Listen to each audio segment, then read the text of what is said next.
बाला साहब थोराट जी, विजय वडेट्टीवार जी, जयंत पाटिल जी, चंद्रकांत खंडोरे जी, मानिकराव ठाकरे जी, रवि वडाई जी, विदर्भा के हमारे कैंडिडेट्स प्रशांत पडोले जी, नामदेव कृष्ण जी, विकास ठाकरे जी, प्रतिभा धनोरकर जी, श्याम बारवे जी, स्टेज पे इंडिया अलायंस के सब नेता, पार्टी के और अलायंस के प्यारे कार्यकर्ता, भाइयों और बहनों, प्रेस के हमारे मित्रों, भैया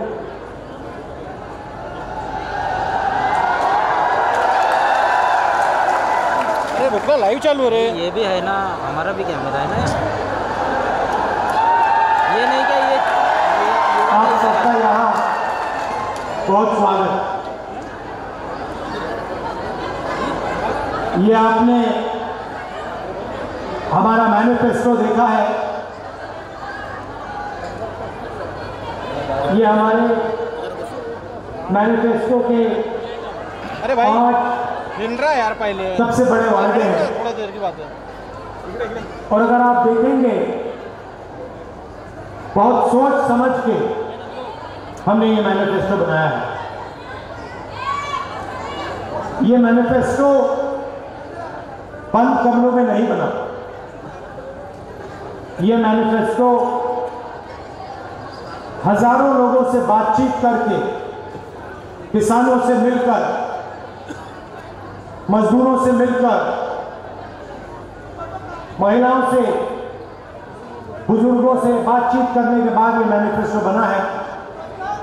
और इस पर जरूर हमने कांग्रेस पार्टी का निशान लगाया है, मगर सचमुच में ये जनता का मैनिफेस्टो है, ये कांग्रेस पार्टी का नहीं है, ये आपका है। आपकी आवाज, आपकी मन की बात हमने यहां स्टेज पे लिख दी। इसके बारे में मैं आपको बताऊंगा, मगर इससे पहले देश की हालात के बारे में थोड़ा सा कहना चाहता हूं। पिछले 10 सालों में नरेंद्र मोदी जी ने चुने हुए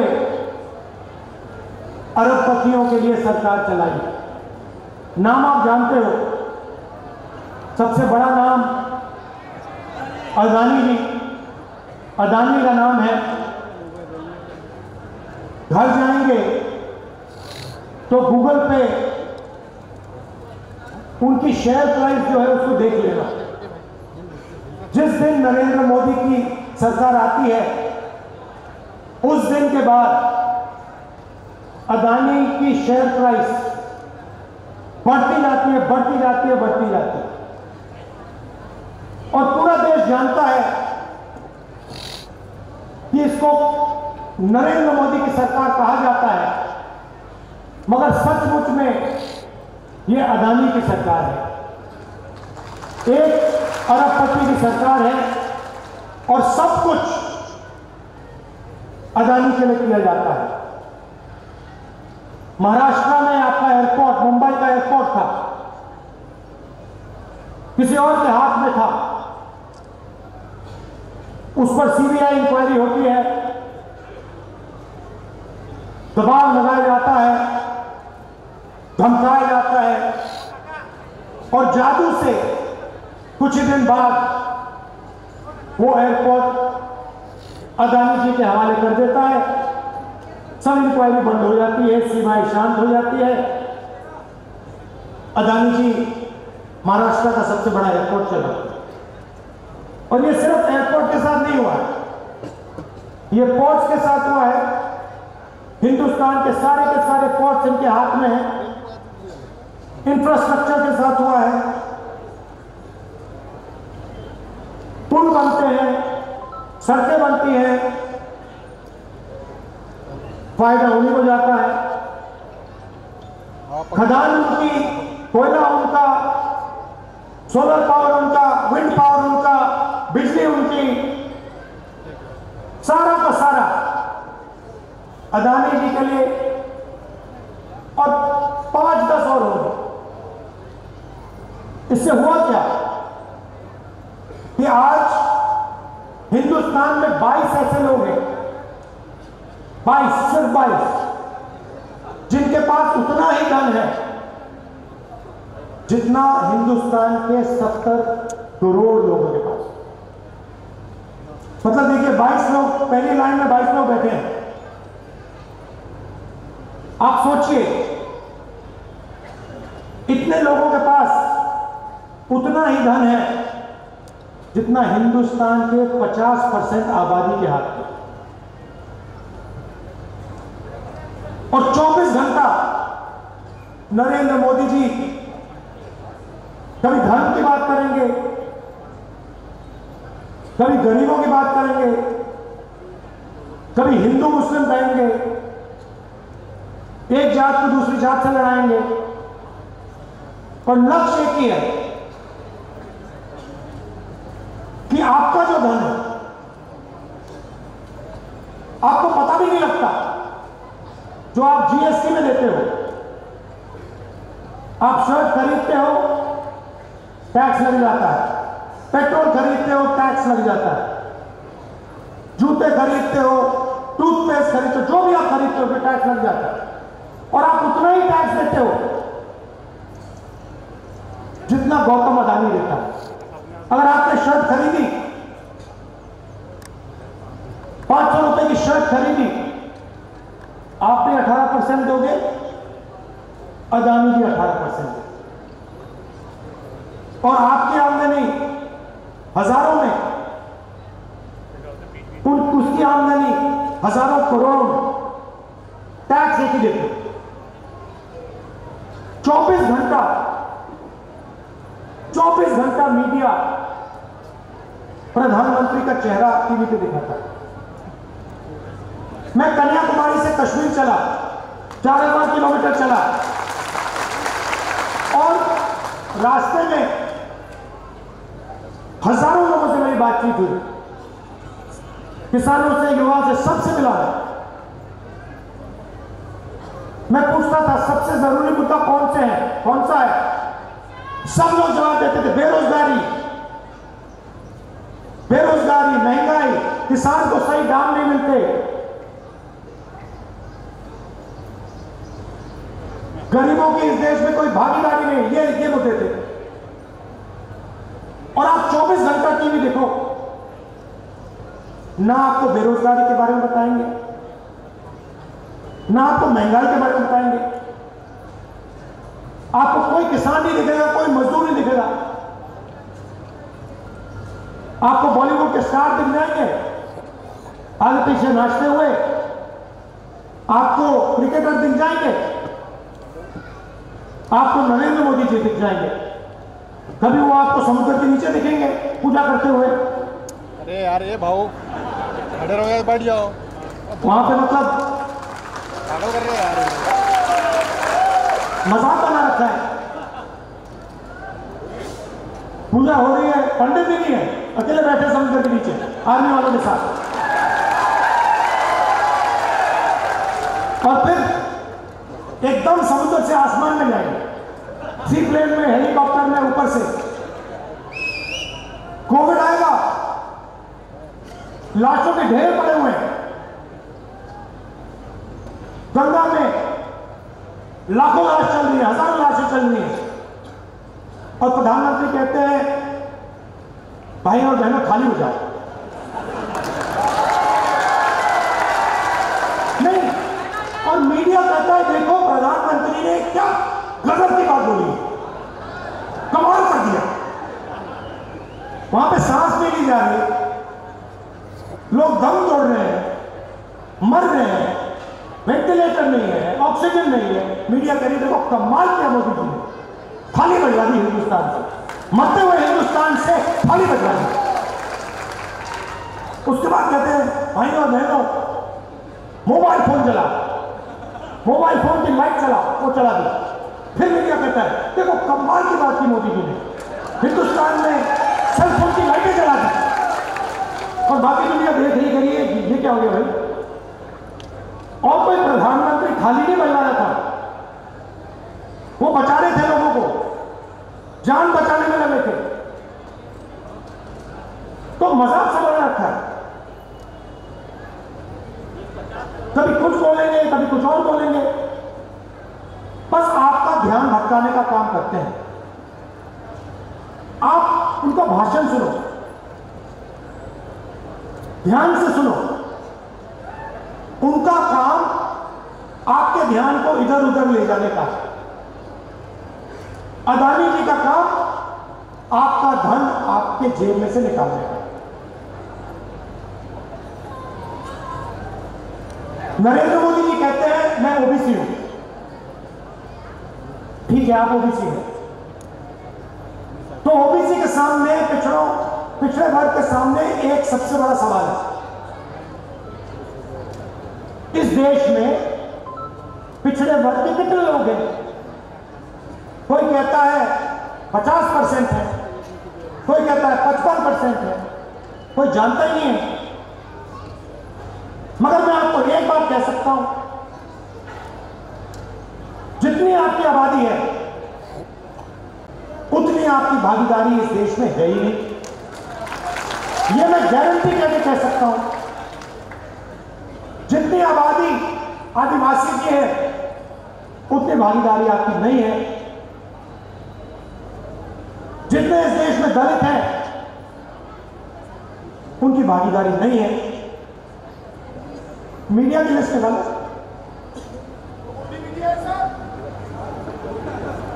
मोदी मीडिया है, मगर देखिए आपको आंकड़े पकड़ने चाहिए, आपको आंकड़े निकालने चाहिए। देखिए यहां बैठे हैं, ये जनता की आवाज कभी नहीं उठाते। मैं इनके सामने बोला, इनकी गलती नहीं है, ये जूनियर लोग हैं, इनको गुलाम बना के रखा हुआ है वहां, ये कुछ नहीं कर सकते, इनको ऑर्डर आता है। इन बेचारों को सैलरी लेनी है, बच्चे पालने, इनकी गलती नहीं, पीछे से ऑर्डर आता है। मगर आप इनकी लिस्ट निकालिए, हिंदुस्तान के मीडिया के मालिकों की लिस्ट निकालिए, इनकी सीनियर मैनेजमेंट की लिस्ट निकालिए। बड़े बड़े जो इनके एंकर्स हैं, जो 24 घंटा टीवी पे आते हैं, टिप्पणी करते हैं, ज्ञान देते हैं देश को, इनकी लिस्ट निकालिए। मैंने निकाली है। इसमें आपको एक पिछड़े वर्ग का आदमी नहीं मिलेगा, एक ओबीसी नहीं मिलेगा, एक दलित नहीं मिलेगा, एक आदिवासी नहीं मिलेगा, एक गरीब जनरल कास्ट का भी व्यक्ति नहीं मिलेगा। इसलिए ये आपकी बात नहीं करते। क्यों करें? ये आपके हैं नहीं। इनको छोड़िए, हिंदुस्तान की 200 सबसे बड़ी कंपनियों की लिस्ट निकालिए, उनके मालिकों की लिस्ट निकालिए। सब जानते हैं 200 बड़ी कंपनियां कौन सी हैं, उनकी लिस्ट निकालिए, उनकी मैनेजमेंट की लिस्ट निकालिए, उनके बड़े बड़े अफसरों की लिस्ट निकालिए। मुझे दिखा दीजिए उसमें ओबीसी कौन है, पिछड़े वर्ग का बता दो, दिखा दो उसमें कौन है वहां पर। हिंदुस्तान की 200 सबसे बड़ी कंपनियों में एक ओबीसी वर्ग का मालिक नहीं है, एक दलित मालिक नहीं है, एक आदिवासी मालिक नहीं है। मैं ऐसे नहीं बोल रहा हूं, मैंने पता लगाया है, मैंने लिस्ट निकाली है। मतलब 90% आपकी आबादी, और हिंदुस्तान की 200 सबसे बड़ी कंपनियों में आपका एक आदमी नहीं, मीडिया में आपका एक आदमी नहीं, प्राइवेट अस्पताल के मालिक की लिस्ट निकाली, उधर आपका कोई नहीं।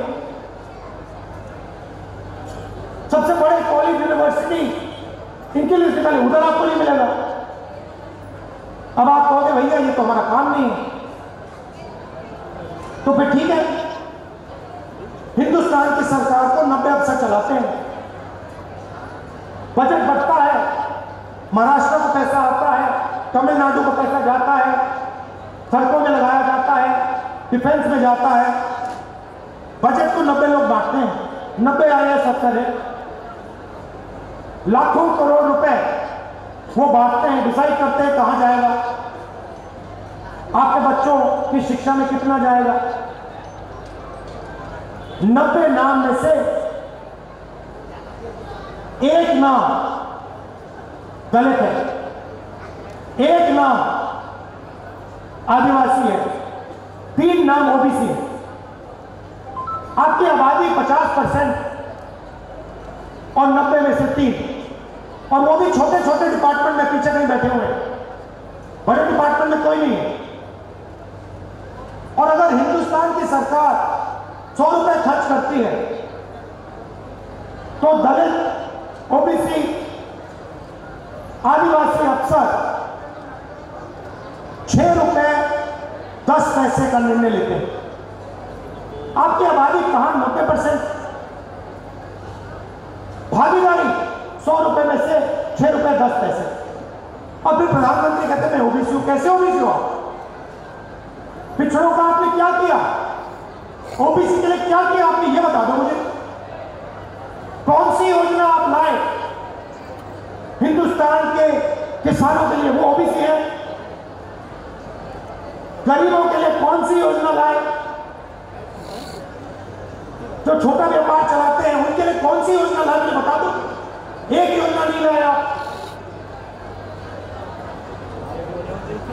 आदिवासी अफसर 100 रुपए में से 10 पैसे का निर्णय लेता है।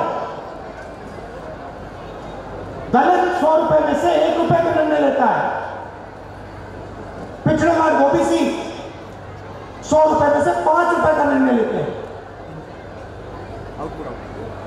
अब आप कहोगे राहुल गांधी ने बात तो बता दी, मगर सोल्यूशन क्या है, इसको ठीक कैसे किया जाए? मैं बताता हूं। जाति जनगणना,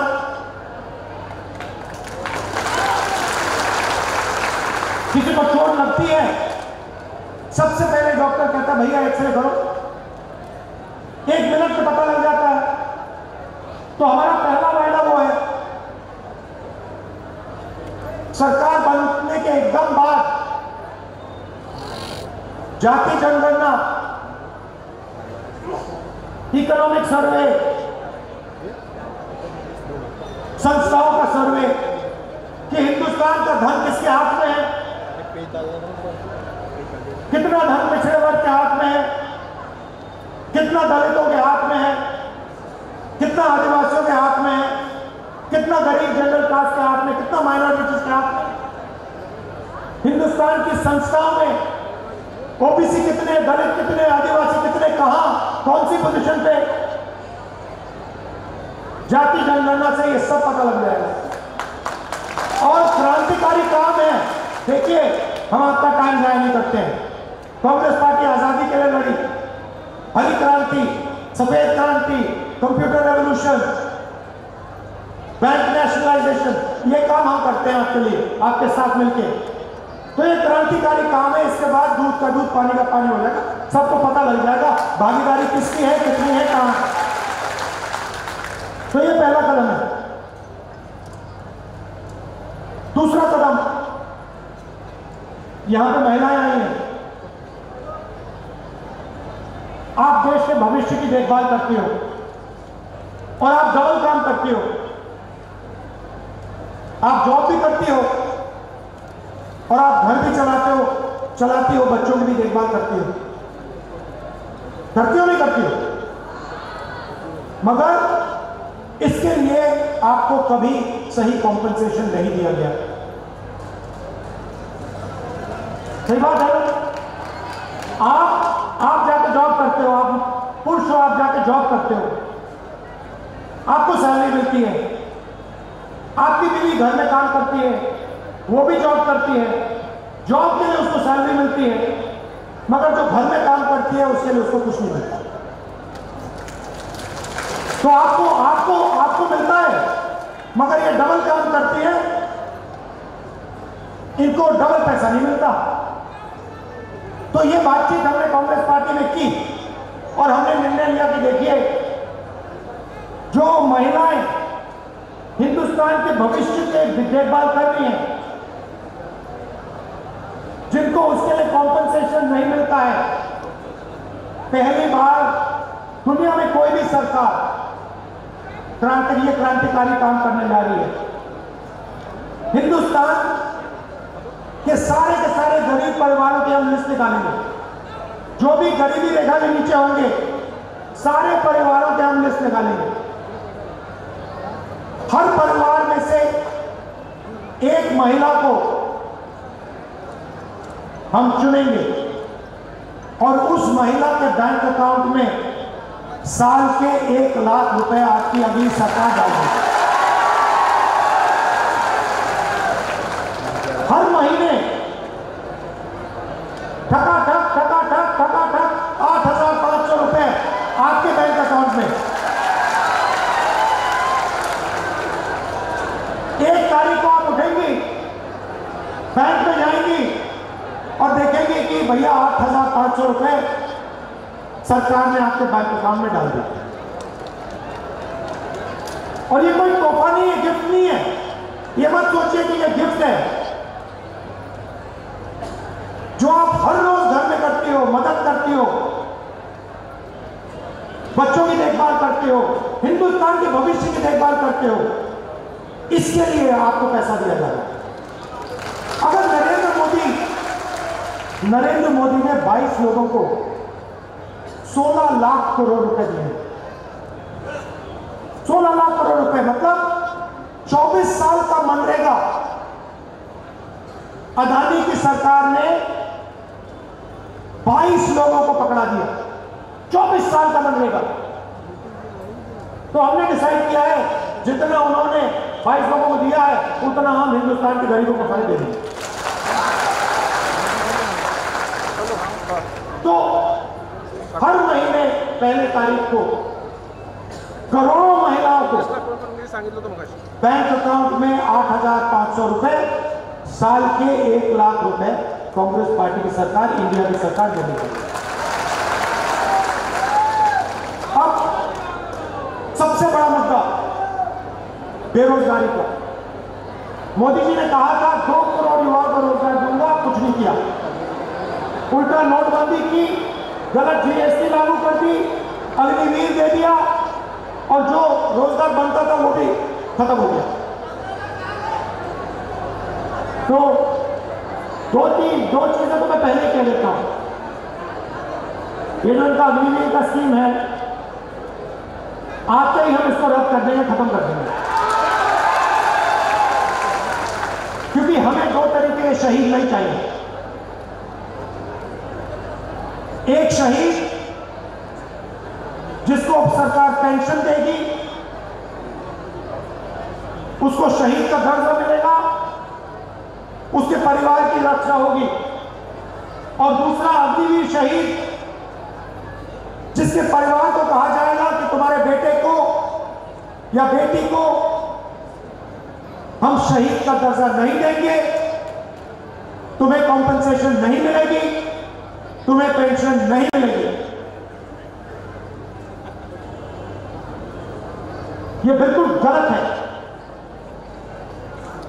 अगर 2 युवाओं ने देश के लिए अपना खून दिया तो दोनों के साथ एक जैसा बर्ताव होना चाहिए। इसीलिए हम अग्निवीर स्कीम को पहले दिन आकर खत्म करेंगे। और भाइयों बहनों, एक बात समझिए, यह स्कीम आर्मी नहीं चाहती। यह स्कीम आर्मी ने नहीं मांगा, यह स्कीम प्रधानमंत्री के ऑफिस ने बनाया है, उधर से बना है। प्रधानमंत्री ने यह स्कीम लागू की है। प्रधानमंत्री के ऑफिस ने सेना को कहा है कि तुम अग्निवीर बनाओ। और हिंदुस्तान का कोई युवा ऐसा नहीं है जो अग्निवीर चाहता है। पहले रिक्रूटिंग सेंटर्स होते हैं, वो सब बंद पड़े, कोई नहीं जा रहा वहां पर, क्योंकि सब जानते हैं अग्निवीर बनेंगे, पेंशन नहीं मिलेगी, शहीद का दर्जा नहीं मिलेगा, कैंटीन नहीं मिलेगी। तो सबसे पहले इसको रद्द करेंगे। दूसरा काम, ये जो इन्होंने गलत जीएसटी लागू की है, जिससे छोटे व्यापारी खत्म हो गए हैं, स्मॉल मीडियम बिजनेस खत्म हो गए हैं। ये 5 अलग अलग टैक्स, दलाली वाली जीएसटी, एक्सटॉर्शन वाली जीएसटी, इसको हम बदलेंगे। एक टैक्स होगा, कम से कम टैक्स होगा। और जो हमारे किसान हैं जो आज टैक्स दे रहे हैं, उनकी बात मैं थोड़ी देर में करना हो, मगर कम से कम टैक्स होगा और एक टैक्स ब्रैकेट होगा। 30 लाख सरकारी वैकेंसीज हैं। 10 साल में नरेंद्र मोदी जी ने इनको नहीं भरा। 30 लाख वैकेंसी हम भर के आपको पकड़ा देंगे।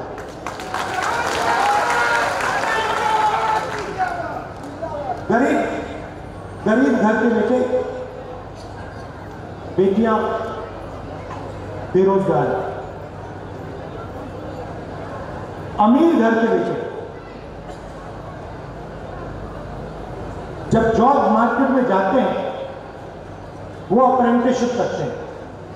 अप्रेंटिसशिप अंग्रेजी शब्द है, मगर इसका मतलब कि उनका 6 महीने का, 1 साल का, वो पैर देखना, 1 साल की जॉब लगती है, उनकी ट्रेनिंग होती है। प्राइवेट कंपनी में, पब्लिक सेक्टर में, सरकारी ऑफिस में उनको जॉब लगती है, उनकी ट्रेनिंग होती है और फिर अगर वो अच्छा काम करते हैं उनकी जॉब परमानेंट हो जाती है। मगर ये अधिकार और ये मौका हिंदुस्तान के गरीब युवाओं को नहीं मिलता। हम आपके लिए मनरेगा लाए थे, रोजगार का योजना, रोजगार का अधिकार। अब हम आपके लिए, हिंदुस्तान के युवाओं के लिए अप्रेंटिसशिप का अधिकार ला रहे हैं। इससे क्या होगा? जिसके पास डिप्लोमा है, कॉलेज डिग्री है, यूनिवर्सिटी से पढ़ा है, उन सबको यह अधिकार मिलेगा। प्राइवेट कंपनियों में, पब्लिक सेक्टर यूनिट्स में, सरकारी ऑफिस में, इन सबको 1 साल की अप्रेंटिसशिप मिलेगी। 1 साल का उनको 1 लाख रुपए मिलेगा और उनकी ट्रेनिंग होगी। गरीब से गरीब युवा हिंदुस्तान में अप्रेंटिसशिप कर पाएगा, ट्रेनिंग ले पाएगा। 1 साल में 1 लाख रुपए उसके जेब में आएंगे, बैंक अकाउंट में आएंगे और फिर उसके बाद अगर वो अच्छी तरह काम करेगा तो उसकी नौकरी परमानेंट हो जाएगी। किसी भी सरकार ने, दुनिया में किसी भी सरकार ने ऐसा क्रांतिकारी कदम नहीं उठाया। ये हम करने जा रहे हैं। यात्रा में यहां से निकला, बहुत सारे युवाओं ने कहा हम पढ़ाई करते हैं, एग्जाम से 1 दिन पहले पेपर लीक हो जाता है, बेईमान लोग फायदा उठा जाते हैं, हम देखते रह जाते हैं। तो हम एक नया कानून लाएंगे, पेपर लीक के खिलाफ कानून, सख्त कार्रवाई होगी और जो भी पेपर लीक करवाएंगे उनको हम जेल में डाल देंगे। और आजकल तो फैशन बनाया है मोदी जी ने कि प्राइवेट संस्थाएं, प्राइवेट कंपनीज एग्जाम दिलवानी है, इसको हम बंद करेंगे। कोई प्राइवेट कंपनी एग्जाम नहीं दिलवाएगी, सरकार एग्जाम दिलवाएगी, सरकार एग्जाम मार्किंग करेगी, टेस्टिंग करेगी। मैंने किसानों की बात की। पूरे देश में किसान उदास है, डरा हुआ है और किसान, किसी भी किसान से बात करो 2 चीजें कहता है। एक सवाल कि राहुल जी, अरबपतियों का कर्जा माफ हो जाता है, उनके पास पैसे की कोई कमी नहीं है, मगर हमारा कभी कर्जा माफ नहीं होता, क्यों नहीं? और दूसरा, प्राइवेट कंपनियों को उनके प्रोडक्ट के लिए सही दाम मिलता है, मगर हिंदुस्तान के किसान को सही दाम कभी नहीं मिलता, क्यों? ये 2 सवाल हजारों किसानों ने मुझसे पूछे, यात्रा में पूछे, हर रोज, राहुल जी ये क्यों हो रहा है? तो मैं उन किसानों से कहना चाहता हूं, हमारी सरकार आएगी तो ये नहीं होगा। सबसे पहले जैसे हमने आपका कर्जा माफ किया था, हम फिर से हिंदुस्तान के किसानों का कर्जा माफ करेंगे।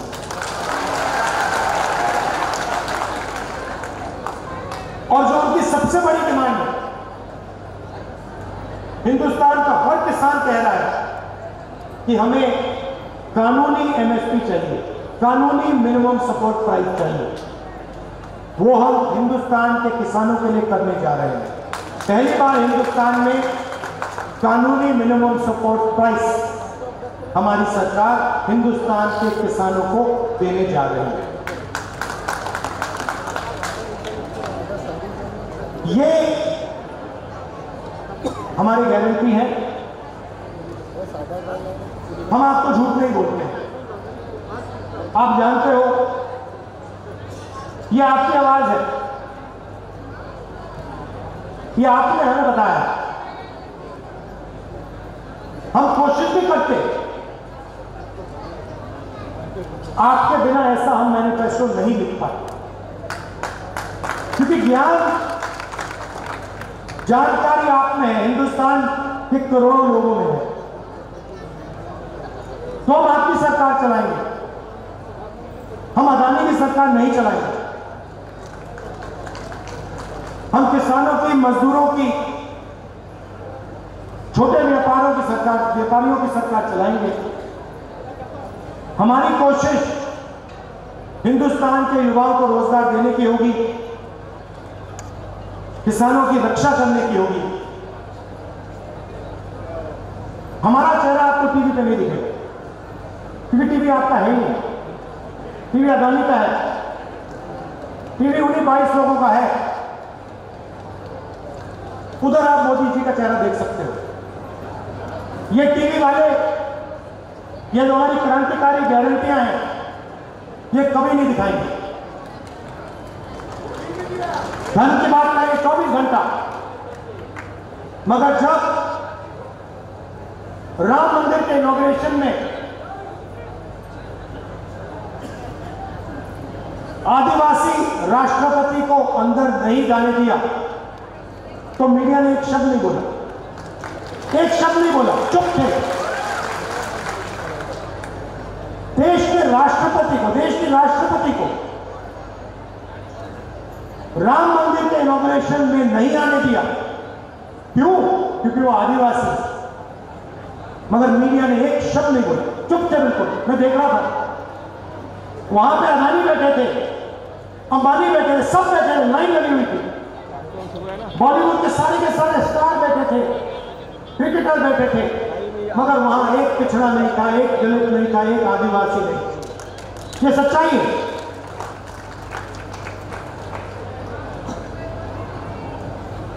और इन 5 में से हिंदुस्तान के लिए सबसे जरूरी, हिंदुस्तान के भविष्य के लिए सबसे जरूरी जाति जनगणना है। क्योंकि इससे जो आपके साथ धोखा हो रहा है, जो आपको झूठ बोला जा रहा है, वो सबके सामने आ जाए।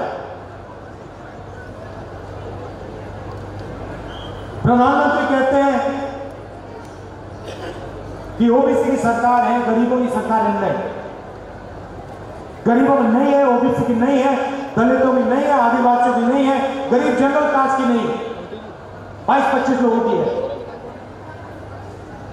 हमारी सरकार ये 5 काम आपके लिए करके, गारंटी करके मैं यहां कह रहा हूं, ये हम आपके लिए करके दिखा देंगे। आप सब आए, इसके लिए आप सबको दिल से धन्यवाद।